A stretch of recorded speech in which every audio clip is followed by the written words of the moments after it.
It's Seeker Time. Halo Family Seeker, kali ini kita akan ngebahas salah satu aktor nih ya. Aktor ya. Jagoan lawas ini. Iya, gitu kan. Yang ditek tuh tapi lagi berhenti gitu. Aduh, itu tontonan gua banget sih. Sama bro, lagi gua kecil itu kayak seru Favorit banget ya. banget. Kayaknya tegang banget waktu itu ya. Padahal kalau ditonton lagi sekarang Kocak ya. jayus sih, garing gitu ya. Tapi ya itulah hiburan pada era itu Nah, ya. kali ini kita mau bahas nih, namanya tuh Lam Ching Ying. Mungkin kurang familiar kali ya kalau misalnya Sebut namanya. ya. Tapi rasanya sih kayaknya kita pernah lihat loh, pastilah ya. Iya, nggak mungkin kalian nggak pernah lihat karyanya dia atau film-filmnya dia. Betul banget. Jadi memang di awal karirnya tuh dia banyak bekerja di belakang layar sebelumnya. Ya itu dia jadi koreografernya Bruce Lee tuh. Nah, sampai dia tuh pernah merubah Michelle Yeoh dari seorang penari jadi bintang action wanita top dunia. Jadi kalau dia tuh, bro. Kita nonton beberapa filmnya Bruce Lee seperti The Big Boss atau Enter the Dragon, Lam Ching Ying ini ternyata itu koreografer aksinya di sana. Hebat banget ya. Dia juga jadi peran pembantu di di filmnya Bruce Lee sebagai body double-nya Shekin. Nah, Shek ini jadi musuh utamanya si Bruce Lee, tapi mukanya agak mirip-mirip sama Lam. Jadi sebenarnya yang lawan Bruce Lee itu sebenarnya Lam dengan kemampuan bela diri dan juga koreografi. Keren berarti dia ya. Iya, jadi nggak cuma buat nempel ini doang, dia tuh emang jago silat juga. Itu kalau lagi lawan Bruce Lee gampang, bro. Kalau dia udah nempel dia langsung. Nah, karena dia tuh jago, bro, sebetulnya. Dia tuh di kalangan situ disebutnya Sifu, bro. Sifu masternya ya. Master dia. Suhunya. Nah, dia tuh memang pernah berakting tuh hebat. Bisa pernah jadi polisi, pendeta Taois yang jago lawan vampir. Ya, betul. Jadi sebenarnya si Sifu Lam ini memang aslinya juga seorang master Wing Chun. Kemampuan silatnya ini sebenarnya bisa kita lihat di filmnya yang judulnya Prodigal Son dan juga Magic Cup. Iya. Di situ dia benar-benar jadi seorang jagoan. Betul. Oke, sekarang kita bahas tentang pribadi dianya ya.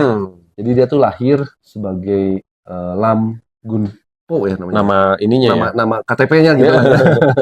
Dia tuh lahir pada tanggal 27 Desember tahun 1952 di Hong Kong atau di Shanghai tepatnya. Nah, bukan, bro.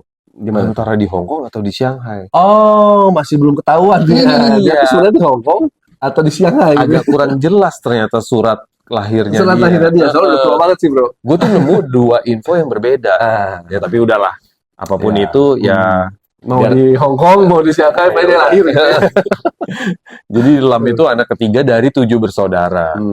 Dia belajar selama 2 tahun di sekolah dasar Sun Ying di Hong Kong. Setelah itu DO, bro. Dia memang suka sekolah dia. Dari SD udah DO. Kelas 2 SD DO coba. Luar biasa ya. Ini agak sesuatu yang langka ya. Lalu karena kesel, si bokapnya ini mendaftarkan dia ke sekolah opera Beijing Chun Chao. Untung bokapnya tuh nggak hilang akal ya. Anak gue nggak suka sekolah mau jadi apa nih gitu ya. Masukin gitu ya. Dan itu pun dia hanya belajar selama 5 tahun di bawah bimbingan Madame Van Phuoc Pha. Jadi Madame Van Phuoc Pha ini termasuk orang yang terkenal pada zaman itu. Namanya udah keren ya. Madame Van Phuoc Pha. Keren kan, kesannya wah banget gitu ya. Iya. Jadi di mana ketika dia sekolah di sekolah opera ini, dia tuh mulai persahabatan dengan John Lone, nanti jadi orang terkenal juga, Mang Hoi, dan Stephen Tung. Ini nantinya jadi orang-orang terkenal di dunia perfilman Hong Kong. Betul. Jadi waktu dia usia 17 tahun, dia tuh memulai karir profesional itu sebagai stuntman dulu pertamanya, bro. Ya memang dia juga kan udah dari awal kan udah ngerti-ngerti kayak tadi bela diri gitu kan. Dan dia tuh jadi pelatih actionnya di Show Brother. Kepake dia, bro, gitu kan. Nah, memang bentuk fisiknya yang ramping ini tuh banyak membuat si Lam ini tuh memerankan peran-peran sebagai wanita, bro. Iya, karena stand girl. Karena ini ya dia kurus ya. Kurus. Bahkan dia tuh jadi body double-nya buat aktris seperti Cheng Pei Pei dalam film pertamanya yang judulnya Gold Saber Big Hero. Jadi nggak heran sih ya.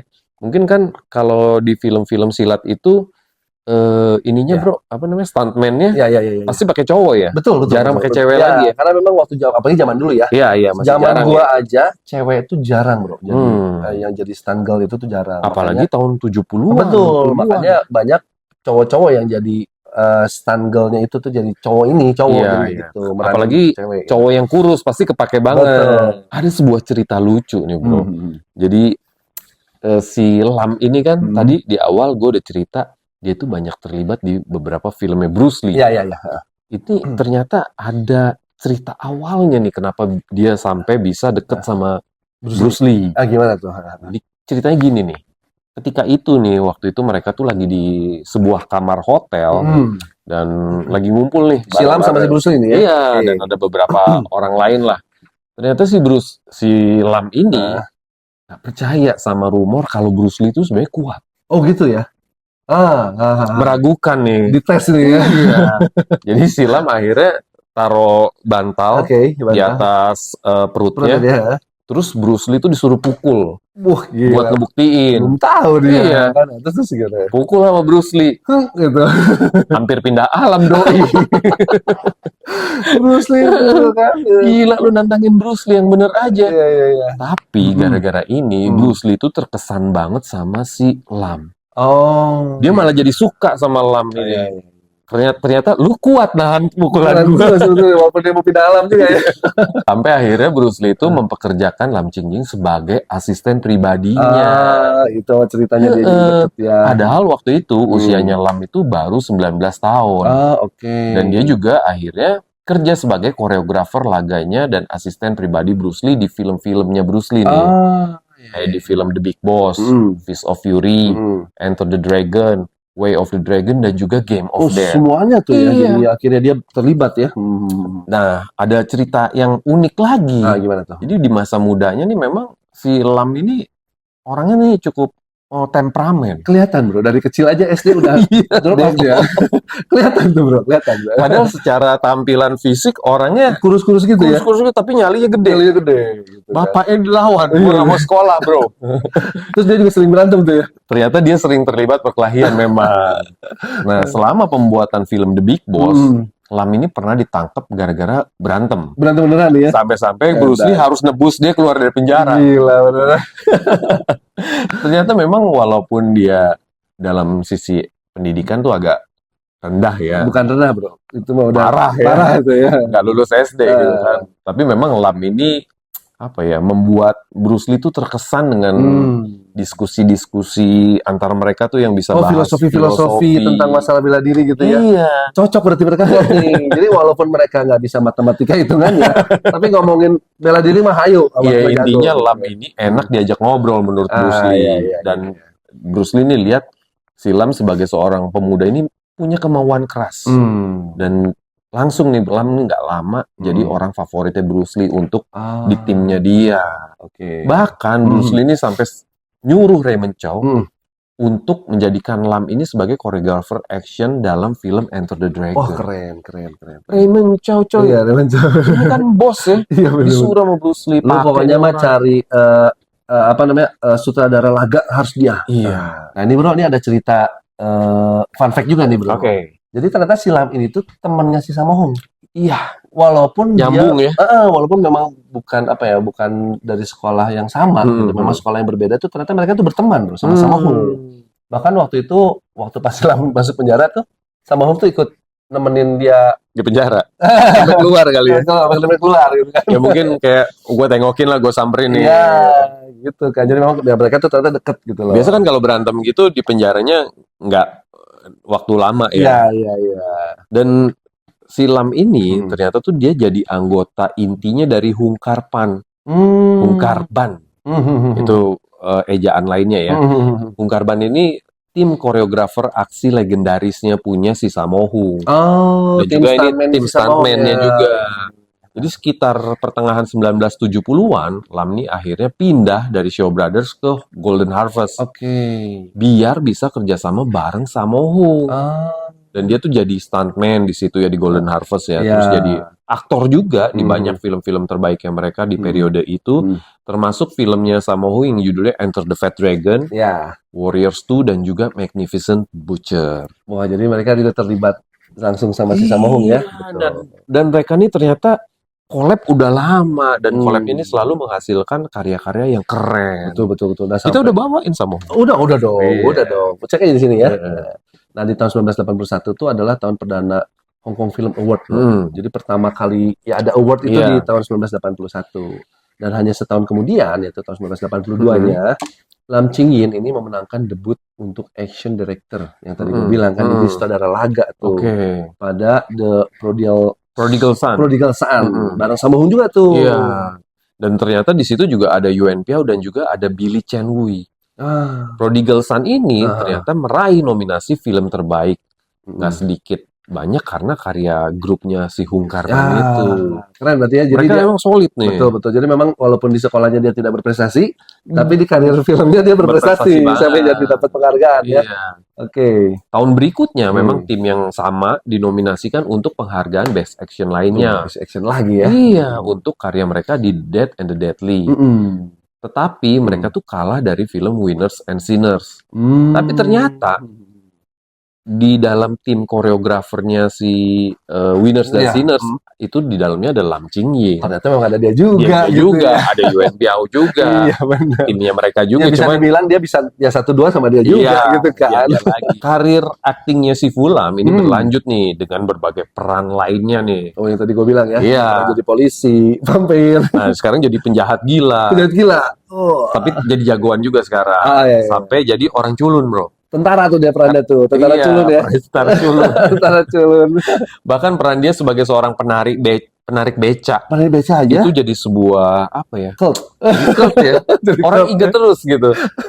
Tapi memang sebenarnya peran-peran itu termasuk masih biasa aja. Buat dia masih biasa ya. Biasa sampai ke titik di mana dia itu berperan sebagai seorang Sifu atau master pemberantas vampir Cina. Sifu beneran. Ini yang jadi cult banget ini ya. Iya. Di momen inilah yang membuat popularitas Lam ini meroket hingga dunia internasional melalui film-filmnya seperti Close Encounter of the Spooky Kind 2 dan juga Mr. Vampire. Wah keren ini, keren banget nih. Sampai-sampai pada tahun 1985 Lam ini dinominasikan untuk Best Supporting Actor. Dan juga Mr. Vampire dinominasikan untuk film terbaik. Tuh kan kata gue juga kan memang dia berprestasi banget di sini bidangnya dia nih. Walaupun misalnya di nominasi udah cukup bro, nominasi udah keren. Udah keren. Dari sebanyak itu film di Hong Kong dia dapat nominasi udah bagus banget. Setelah itu memang Lam ini agak identik dengan peran sebagai pembasmi vampir ya.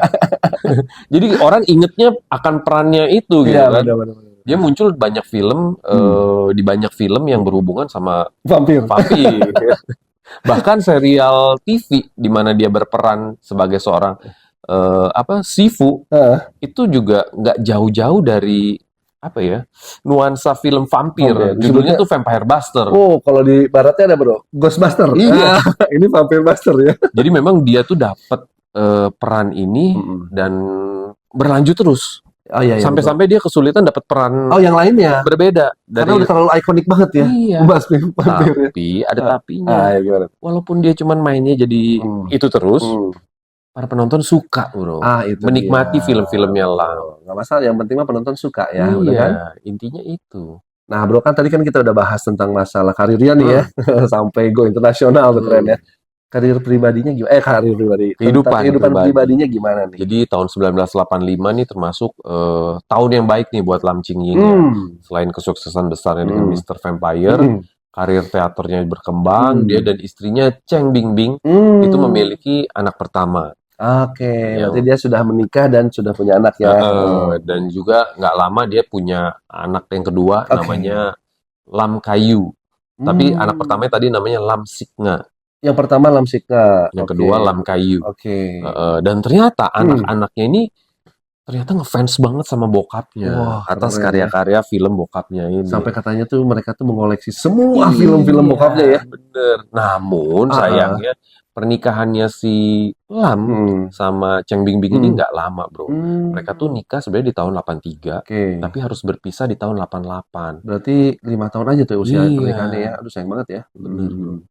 Kita ceritain ada sedikit kisah yang unik nih bro. Sebenarnya saking suksesnya film Mr. Vampire yang tadi, itu sampai bikin Lam Ching-yin hampir menembus Hollywood loh. Oh hampir ya. Pada era itu tuh jarang banget kan ada aktris Hong Kong yang bisa tembus Hollywood. Jadi Raymond Chow itu mau bikin versi bahasa Inggrisnya dengan judul Demon Hunters. Dan itu udah syuting, Udah bro. syuting, udah jadi, Udah produksi. ya. Itu menampilkan Jack Scalia dan juga Tanya Roberts. Oh, itu kan pemain dari luar tuh. Dari Hollywood. Namun proses produksinya mengalami banyak kendala teknis nih. Mulai dari kendala bahasa. Iya sih. Ternyata chemistry yang nggak dapet. Benar-benar. Akhirnya nggak jadi dirilis. Aduh, Padahal udah sampai produksi. Kalau itu terjadi, si Lam ini, kayak Bruce Lee lagi, bro. Iya. Kan, Bruce Lee lagi. Makanya itu termasuk apa namanya aktor Hong Kong awal-awal yang nembus Hollywood ya. Tapi sudahlah. Segitu udah cukup sih. Iya. Setelah kesuksesan Mr. Vampire, memang Lam ini banyak film-film lainnya yang sukses ya. Ada Mr. Vampire kedua, yang ketiga, lalu Vampire vs. Vampire, Magic Cop, dan juga Encounters of the Spooky Kind itu yang rata-rata di tahun 1980-an sampai 90-an ya. Iya. Jadi di pertengahan 80-an sampai awal 90-an filmnya Lam ini booming semua. Nah, bro, yang pengen gue tanya itu gini kan, Lam ini kan dia tuh sebagai action director ya, atau penata laga ya.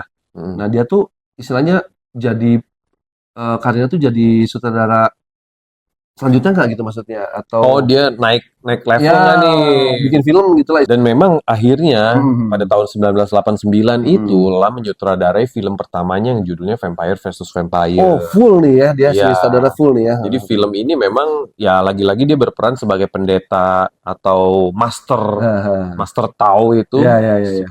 Dan dia memberantas vampire seperti Jadi biasa. dia tuh selain jadi sutradara, dia main juga di situ ya? Iya. Karena biaya produksi film ini yang agak melebihi budget, jadi akhirnya dia nggak ngambil duit nih sebagai bayaran sutradara. Jadi sebagai itu, bro, pemain filmnya gara-gara aja. apa coba, bro? Gara-gara dia kelas 2-nya drop out. Hitung-hitungan ini nggak jelas dia. Makanya. Jadi memang film ini tuh sangat ikonik ya. Jadi memang film horor versi Cina yang dikombin sama komedi-komedi. Jadi menghibur. Dan karena sukses film ini jadi cult dan juga mempengaruhi ide-ide lain yang dimana film-film hantu Hong Kong ya. Film-film hantu Hong Kong tuh jadi berubah gara-gara film ini. Terinspirasi dari dia juga. Vampire versus Vampire. Oh, keren. Bro, memang Lam ini sebenarnya kalau gue bilang ya, atau si Lam ini karirnya nggak terlalu panjang. Kenapa tuh nggak terlalu panjang? Karena pada tahun 1997, sebenarnya kan ini masih di puncak karir. Iya, betul. Karena ketika kita di tahun 90-an itu masih familiar banget sama film-filmnya dia. Setuju. Ternyata beliau ini mengidap kanker hati. Oh, itu bisa dikarenakan kecapean tuh, bro. Bisa jadi. Ya kan?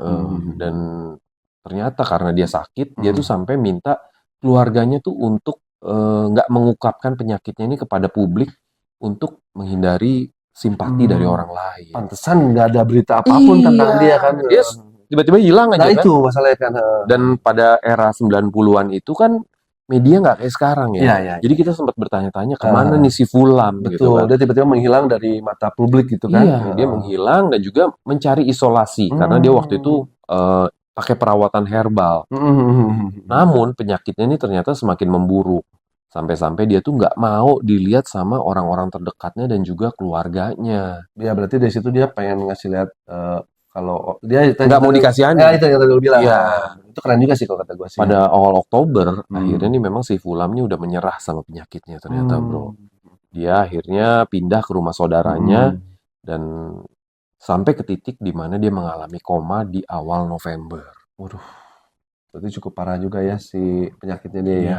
Bahkan beberapa minggu terakhir dia tuh nggak mau dikunjungi oleh anak-anaknya. Sampai anak-anaknya juga nggak mau ditemuin ya. Dia ngerasa gue nggak mau anak-anaknya tuh takut lihat kondisinya dia yang nggak baik-baik aja. Seharusnya sih sebenarnya kalau coba dia mau bercerita aja, setidaknya kan ada orang yang bisa ngasih pertolongan kali sebetulnya gitu ya. Jadi bisa dengar umurnya lebih panjang gitu lah gitu kan. Iya, mungkin itu bisa terjadi gitu ya. Sih. Sampai-sampai dia tuh menghabiskan hari-hari terakhirnya di rumah sakit Saint Theresia di Kowloon. Sampai akhirnya dia tuh meninggal pada tanggal 8 November 1997. Usianya masih 44 tahun tuh. Nah, itu dia. Itu masih cukup muda, bro. Dan ya ini bisa dibilang gone too soon si Lam ini. Ya memang sih penyakit kanker hatinya tuh dikabarkan ya karena dia tuh banyak minum minuman keras, bro. Tetapi itu kan musuhnya hati. Ternyata isu ini agak susah dibuktikan. Oh gitu ya. Karena memang kelihatannya ini sesuatu yang turun-temurun karena saudaranya yang namanya Hmm. Qing Ying itu meninggal juga karena kanker hati. Pada tanggal 13 November 1997, Hmm. tepat setelah jam 7 malam, Hmm.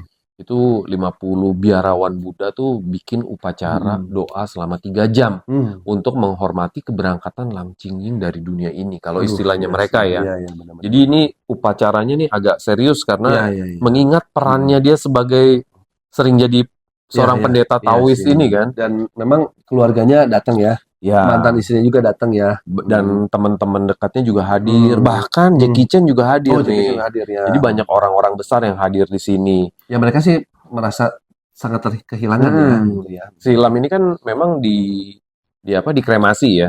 Sebelumnya memang masukin peti dulu, nanti dikremasi. Betul. Dan di antara para Ah. pengangkat petinya itu ada Wu Ma, Sammo Hung, Sama Hung ya. lalu ada Cheng Wing, ada Billy Chen, dan juga Chin Kar. Di situ di sebelah kanan tuh Iya, ya. sebelah Nah, kanannya. di sebelah kirinya ada Yu Xing Hung, lalu ada Chin Yut-sen dan juga Li Qingku. Itu Jadi tuh, banyak orang terkenal ya, bro. itu orang terkenal semua tuh ya. Iya. Memang mereka tuh ya sangat kehilangan sih sebetulnya. Iya, dan ini memang sesuatu yang cukup menyedihkan ya Iya. di dunia perfilman Hong Kong karena di usianya yang baru 44 tahun ya. ini Lam Ching Ying harus meninggalkan dunia Ya ini. itu kan masih termasuk muda dan masih di Iya. puncak karir kan. Sayang ya guys ya. Ya kita mungkin mengingat Lam Ching Ying ini dengan menonton Ya, karya-karyanya lagi ya. betul. Nah akhirnya kan Lam Ching ini tuh kan dikremasi ya. Dan abunya tuh dibawa ke Amerika Serikat ya. Sama mantan istrinya tuh si Chen Bingbing sama anak-anaknya juga kan. Ya untuk dikubur dengan pakaian dan kacamata matahari favoritnya dia tuh, kan. Jadi dia emang hobinya pakai sunglass guys. Dan cerita kita tentang Si Fulam, si master pembasmi vampire. Walaupun dia drop out kelas 2 SD, tapi dia karyanya diingat sampai sekarang. Betul sekali. Gara-gara bahas tentang si Fulam, gue jadi pengen maraton nonton film-film media lah. Iya, lucu ya. Menghibur banget guys. Betul. Yuk guys, kita nonton bareng lagi yuk. Ya, It's a wrap. mainkan.